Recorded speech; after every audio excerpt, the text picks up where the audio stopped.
Jeremias capítulo número 18, versículo de número 1. Vamos ler a palavra do nosso Deus. A palavra do Senhor que veio a Jeremias, dizendo: levanta-te e desce à casa do oleiro, e lá te farei ouvir as minhas palavras. E desci à casa do oleiro, e eis que ele estava fazendo a sua obra sobre as rodas. E como o vaso que ele fazia de barro se quebrou na mão do oleiro, tornou a fazer dele outro vaso, conforme lhe pareceu bem diante dos seus olhos. Então veio a minha palavra do Senhor, dizendo: não podereis eu fazer de vós como fez este oleiro, ó casa de Israel. Diz o Senhor: eis que como barro na mão do oleiro, assim sois vós nas minhas mãos. Meus queridos, ao observarmos a palavra de Deus, como foi dito aqui nesta noite por muitos pastores, ministros que ministraram anterior à nossa pessoa, Jeremias profetizou e foi levantado há cerca de 626 anos, há 586 anos antes de Cristo, sendo então o teu período, no período dos reis Josias, Joaquim, Jeconias e Zedequias, tendo Jeremias como amigo, poucos amigos, Aicão, Gedalias, Ebed-Meleque e uma escriba por nome Baruque. E este mesmo Jeremias foi chamado quando Manassés, rei de Judá, fizera uma aliança com o rei Assurbanipal da Síria.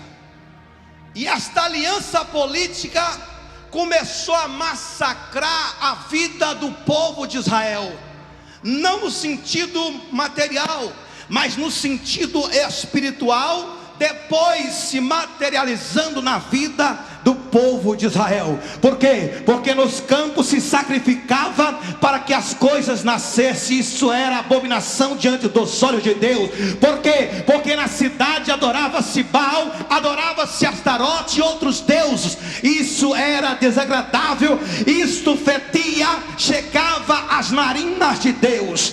Mas quando Deus, no ano em que Assurbanipal morre, agora, segundo os historiadores, a Bíblia também nos relata que Deus faz um chamado na vida de Jeremias. Segundo a história, Jeremias tinha uma idade de 20 anos. Jeremias era um homem, um jovem magro, de ossos pontudos, de olhos grandes, de cabelos bagunçados, mas só que tinha um negócio. Esse mesmo Jeremias tinha uma intimidade muito grande com Deus. Ele era separado, ele buscava, ele jejuava e começava a viver uma intimidade tal com o nosso Deus.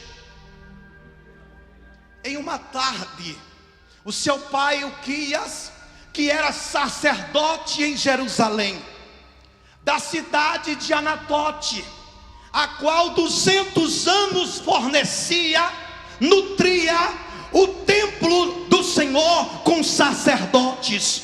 Agora este mesmo Uquias chega em uma tarde, e quando ele chega, pastores, ele agora está cansado, porque naquele mesmo dia ele havia oferecido 40 animais em sacrifício a Deus, pela libertação, pela transformação e a mudança de vidas de pessoas. E agora esse mesmo que chega cansado, com as suas vestes derramadas de sangue, porque ele estava em um dia de muita obra diante da casa, diante da presença de Deus. E quando ele chega Jeremias, com uma idade de 20 anos, aproxima ao leito do pai, e ele diz: Jeremias, pega aqui a minha túnica, leva para sua mãe, peça ela para que lave, para que no dia seguinte nós voltamos para adorar o Senhor. E agora Jeremias pega a túnica, e quando ele sai com a túnica, de repente, eu disse: volta aqui, eu esqueci de falar algo, a túnica está rasgada embaixo, leva para tua mãe, mas peça a ela que costure. De repente, quando Jeremias está andando, ele para. Quando ele para, o seu pai olha para ele, não entende porque ele está parado, mas ele está parado. E quando ele está parado, ele diz: Jeremias, tu não me ouve? Ele disse, de repente ele prostra de joelho em cima da túnica, e quando prostra de joelho, o seu pai aproxima, e quando o seu pai aproxima, ele deita no chão, vira os olhos para cima, e uma voz brada no seu coração dizendo: coloco na tua boca as minhas palavras como fogo no meio de um povo de madeira. Labraçou, lavácia. Deus levanta Jeremias nesse dia, e digo: vou eu te levantar, porque te escolhi antes que tu foste gerado. Eu te escolhi e te separei como profeta das nações. Você não está entendendo? Eu te escolhi e te separei como profeta das nações. Levanta a mão, segura lá em cima, porque eu vou profetizar.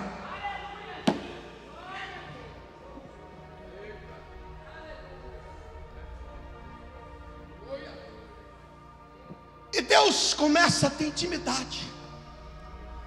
Jeremias começa a ter intimidade com Deus, começa a ouvir a voz de Deus. E quem tem intimidade às vezes sofre. Por quê, pastores? Porque quando nós vimos aqui um trabalho desse, corta o nosso coração, porque sabemos a necessidade que a obra missionária, que Gideão, esse missionário, tem.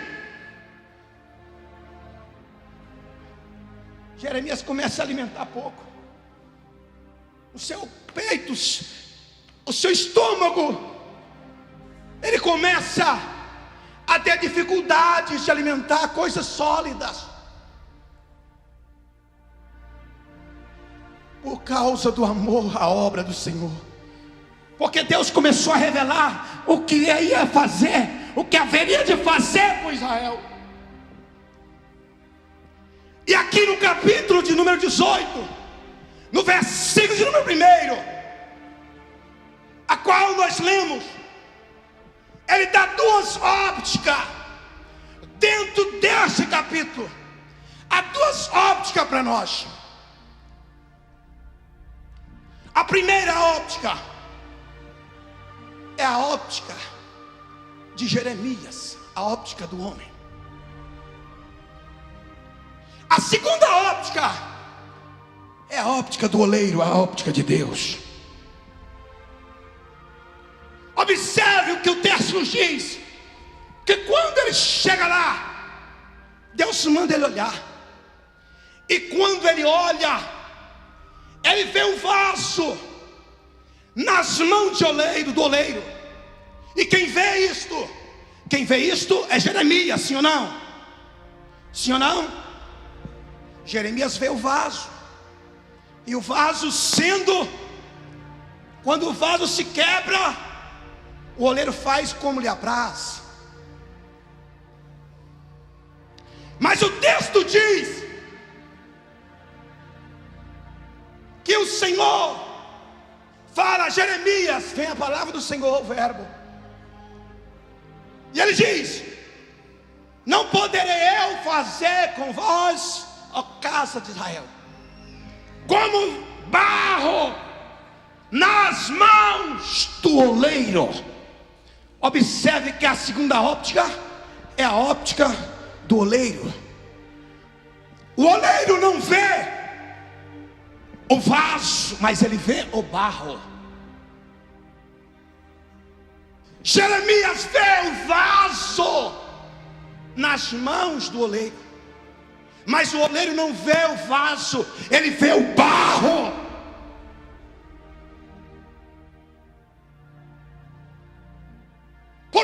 pastores que o oleiro vê o barro. Porque diante do Senhor nós somos iguais. Pastores, ministros, apóstolos, pregadores, irmãos e irmãs, nós somos iguais diante do Senhor. Deus não nos vê como vaso, mas nos vê como barro.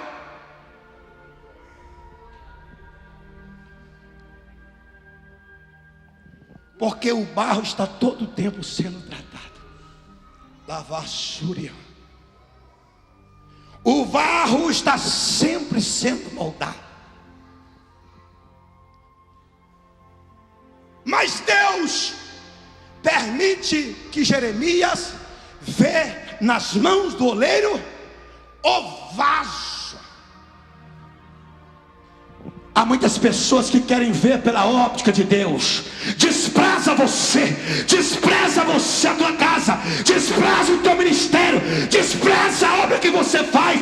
Diz que você não está com nada, diz que você não pode, diz que você não vai fazer, porque está tentando usar a óptica de Deus, te ver como barro. Mas Deus manda eu te dizer que é para eles verem você como vaso.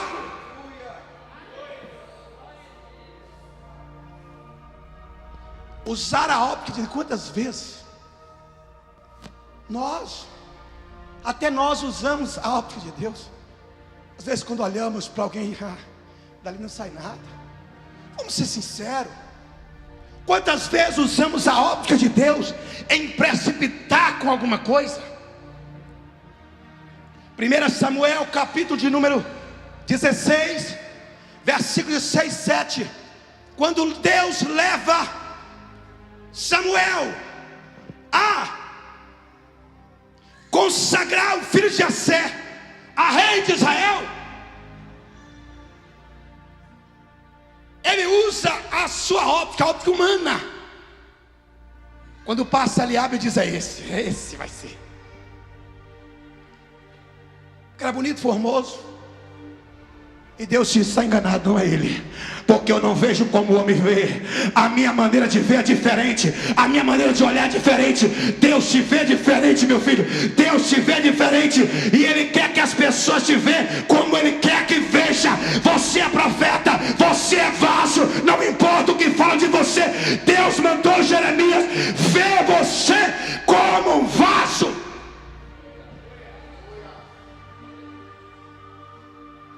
Se nós olhando como vaso, nós julgaremos menos as pessoas. Mas fulano pecou, fulano caiu. Mas Deus diz: ele é meu vaso. Só eu tenho o direito de olhar ele como barro, porque ele está nas minhas mãos. Mas vocês têm que olhar como vaso.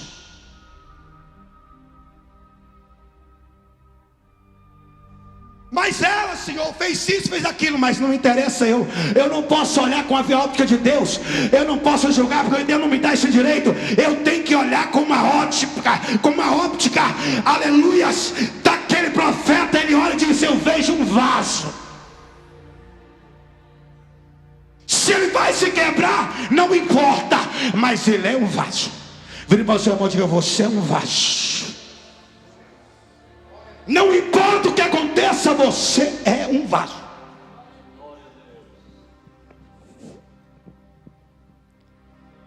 Pastor, não aguento mais.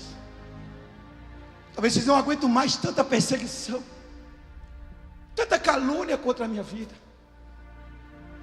As pessoas não me dão crédito. Talvez você está nessa noite, numa festa dessa, mas eu estou entristecido. Porque lá onde eu congrego as pessoas não me valorizam, não me vê. Porque lá onde eu ando no meu trabalho as pessoas não me vê. Porque as pessoas me julgam. Porque querem te ver de uma maneira que não é para ver. Mas Deus manda te dizer: não se preocupa, porque você é vaso. E como vaso Ele trata, como vaso Ele prepara, como vaso Ele muda, como vaso Ele esquenta, como vaso Ele enche. Como vaso você será usado para a glória de Deus. A Manassúria. Deus vê, na óptica de Deus é diferente. Em Mateus, em Marcos, quando chega as crianças para chegar até Jesus, abraçá-lo, olha o que é a óptica de Deus. O seu discípulo não deixa ele entrar, não deixa as crianças. Ele, espera aí, deixa-me vir as criancinhas, lamanda a súria, porque delas é o rei de Deus. E te digo ainda, qualquer um de vós que se não tornar como ela, não entra no reino. Óptica de Deus. Precisamos olhar como vaso a vida do nosso irmão. Você não é o oleiro para olhar como oleiro. Você é o vaso. A vassúria. Se nós portarmos como vaso, ganharemos almas. Se nós portarmos como vaso, romperemos muralhas. Se nós portarmos como vasos, julgaremos menos e trazemos mais almas para Deus. Se nós portarmos como vaso, restauraremos vidas que estão caídas. Caídas aonde, pastor? Dentro dos templos. Porque muitas vezes nós jogamos fora, porque queremos olhar como a óptica do oleiro, e não é essa óptica que o oleiro quer que nós vimos.